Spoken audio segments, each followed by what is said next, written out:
able to pass them and had some really good battles, pretty aggressive, but a lot of fun too.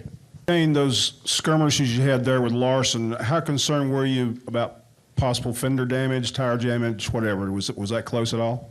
No, it all felt fine, but yeah, I gave him a little bump entry to 7. I thought he was going to give me some space, and he didn't, and I couldn't back out of it. And then straight away it was like a switch flipped, and he was angry, and he swiped at me, but probably fair enough.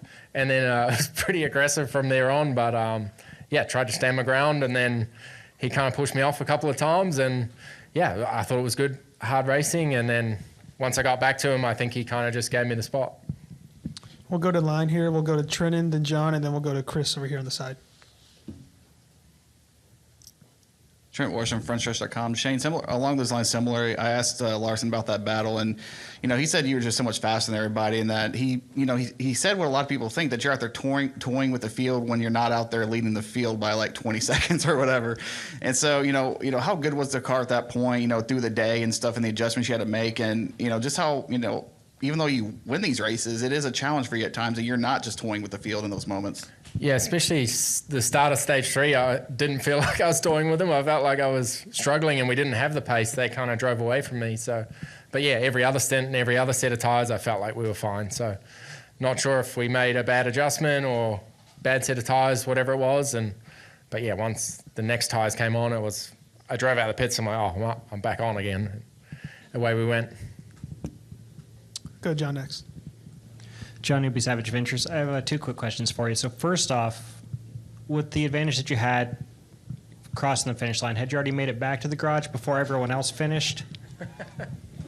I sort of was watching the big screen trying to see how Ross was going. I saw most of the last stint they were focused on him, so I was just hoping Ross went through. And then as I was going through NASCAR 1 and 2, I saw smoke and cars spinning and wondered what was going on. So I was a bit of a race fan for the last 10 laps or so, trying to see what was happening on the big screen, and that took my mind, hoping a caution wasn't going to come out. I was trying to just watch the race. And then on an actual serious note, I asked Justin about kind of like benchmarks for you after Richmond, New Hampshire, last week at Kansas, and he said it's not a benchmark situation anymore. It's more of just he believes she'll be very dangerous as long as you keep immersing yourself with Steven, with film study, all that different stuff. So where does that process go from here, heading towards the end of the season and into the off season? Yeah, I think it's still just time. I feel like every race weekend I'm learning something, even on a road course, but these next 3 weeks are such a contrast of track. Like all 3 tracks are very different from each other. So that's the hard part, where you got to transition from the 1.5 miles to the short track or super speedway. It's going to be a pretty crazy finish to the year. But yeah, I need to be better at all disciplines of what NASCAR Cup racing is. That'll help us do better in the playoffs next year. And yeah, I really think we are getting a lot better, but we needed to execute, and we didn't in the playoffs. But yeah, I think my learning curve is still pretty steep, and I feel like as a driver I'm getting more comfortable and understanding the car dynamics, the setup every week. And yeah, I feel like I'm always learning. So yeah, as long as that doesn't stop, I'll keep getting better. Of course, it's amazing, the support, as I say, like how much people follow me over here and watch every Monday it is there. And it's amazing the comments and support I get. And even when I've had a bad weekend, the messages are pretty cool. And yeah, I love how much people are following NASCAR now. And also, it's all kinds of disciplines around the world in motorsport. The Kiwis seem to support anyone who goes overseas. So yeah, hopefully I'm doing a good job representing the country. And it's amazing how many people in the stands and go to the merch signings that are from Australia and New Zealand come in to watch the races. So pretty cool to have them here. Go to Claire next, and then go off to the side of Barry.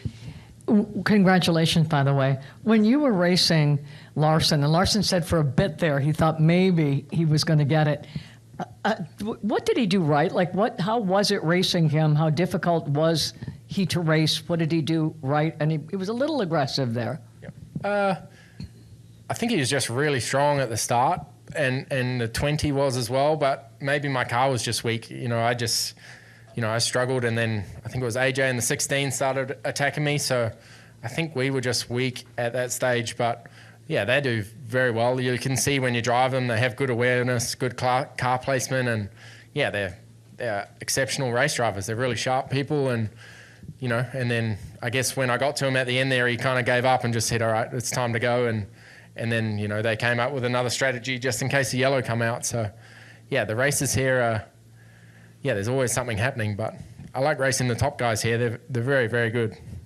And so when you lost the lead and he was thinking, maybe I have a chance, was there a moment you thought, maybe I'm not going to get this? Or were you like, hey, I got it, just got to be patient? Yeah, I said that the other day. Those two were going to be the fastest guys. And, yeah, when they drove away from me at the start of that stage, I thought, it's just like last year when I lost the lead. The 20 and the 5 drove away into the sunset. So, yeah, it was a cool feeling when I sort of matched them at the end. And then, as I said, as soon as I got the second set of tyres on in that last stage, I was like, okay, there was something wrong in the last one, and then just drove back to them, which was a pretty cool feeling as well. Yes, Barry Richmond, WAKGP, Mod Broadcasting Corporation. Shane, as you were talking about the different tracks that are coming up and gaining ground, what track do you feel like, style-wise, that you are gaining ground on? Short track, intermediate, super speedway, and then also your critique of this year, expectations, the good, the bad. Oh, yeah.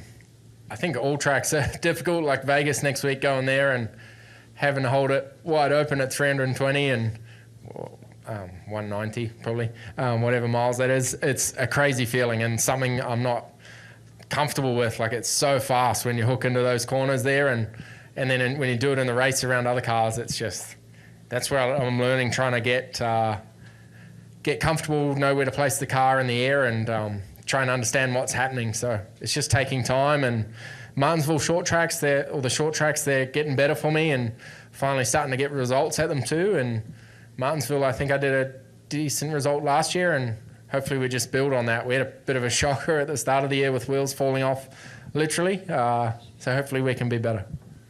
Fall means savings and rebates at Cunningham Tire during our 50th anniversary sale. During October, you can get up to a $100 rebate with the purchase of select sets of Hankook or General tires. Michelin has an $80 rebate all month long. Cunningham Tire has over 2,700 tires in stock, and we can install them today for as low as just $10 down. We offer alignments, oil changes, brakes, and state inspections. Call 276-629-1142 for your appointment today. Cunningham Tire, we keep you rolling. I might have to let it drop.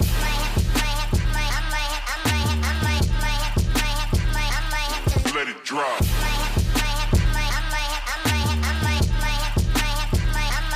Let it drop.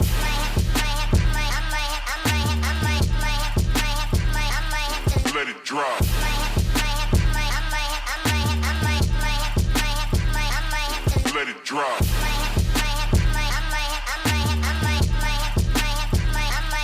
Let it drop. Let it drop.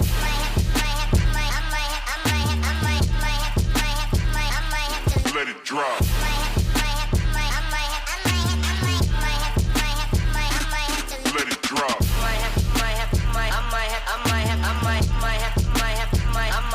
Let it drop. Let it drop. What makes your heart beat? A child's laughter? Dancing with someone special? Your team scoring the winning point? This February, during Heart Month, Sova Health is here to help protect those precious moments. Keep your heart strong by choosing heart-healthy foods, staying active, and knowing your numbers, blood pressure, cholesterol, and family history. Because at Sova Health, we believe every heartbeat matters. Let's work together to keep your heart healthy for all of life's beautiful moments. Sova Health. Live your healthiest life.